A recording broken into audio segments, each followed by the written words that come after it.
আমরা অনেক সময় মানে আমাদের যে দাপট, যে অহংকার, যে মানে হুঙ্কার, এটা দিয়ে আমরা বোঝাতে চাই যে আমরা এই বাংলাদেশে বড় মাপের মানুষ। আমরা মানে পেশি শক্তি রয়েছে, আমাদের এই পেশি শক্তিতে আমরা অনেক কিছু করতে পারি। এটা সম্পূর্ণভাবে আমি মনে করি ভুল। কারণ এই আমি আমি একটি পরিপূর্ণ মানুষ। আমার যদি আল্লাহ পাক ভিতরে একটু সমস্যা তৈরি করে দেন, তাহলেই কিন্তু আর মানে কোনো পেশি শক্তিই কাজ করবে না, কোনো টাকা দিয়েই কাজ হবে না, কোনো লোকজন দিয়েই কাজ হবে না। আপনাকে চিকিৎসার জায়গায় যেতে হবে। তো চিকিৎসার জায়গায় গিয়ে যদি আল্লাহ পাকে আপনাকে তৌফিক দান করে, তাহলে হয়তো বা সুস্থ হয়ে উঠতে পারেন, তার আগে নয়। তো এই জন্যে আমরা যারা এই দুনিয়ার জিন্দগিতে এখনও বেঁচে রয়েছি, তো সেই বেঁচে থাকার জায়গা থেকে কখনো কোনো মানুষকে পেশি শক্তির দাপট দেখাবেন না, কখনো অর্থের দাপট দেখাবেন না, এবং কখনো মানে কোনো মানুষকে ছোট করে ভাববেন না। কারণ আমরা এই দুনিয়ার সবাই মানুষ, সবাই দুনিয়াতে এসেছি, আবার মানে চলে যাব।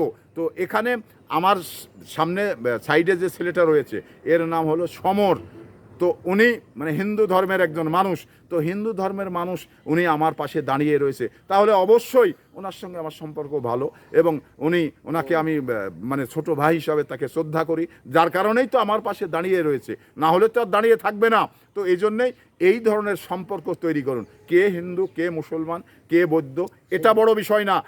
কারণ যে ধর্ম মানে মানুষ, সবারই উদ্দেশ্য মানে আল্লাহ পাক, এবং আল্লাহ পাকের সন্তুষ্টি লাভের জন্যে আমরা মসজিদে গিয়ে প্রার্থনা করি, তারা মন্দিরে গিয়ে প্রার্থনা করে, এবং অন্যান্য জাতি মানে অন্যান্য জায়গায় প্রার্থনা করার জায়গা রয়েছে, ওখানে প্রার্থনা করে। কিন্তু আমাদের এই প্রার্থনার লক্ষ্যটা কি?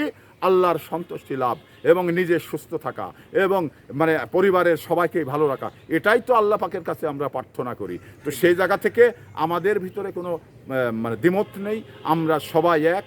কে হিন্দু, কে মুসলমান, এটা বড় বিষয় না। আমরা এই দুনিয়ার জিন্দেগিতে মানুষ হিসাবে এসেছি, এবং মানুষকে ভালোবাসার কথা রয়েছে। একজন মানুষ আরেকজন মানুষকে ভালোবাসবে, সে হিন্দুই হোক আর মুসলমানই হোক, এটা বড় বিষয় না। মানুষ ভেবেই তাকে আপনারা ভালোবাসবেন এবং মানে শ্রদ্ধা করবেন।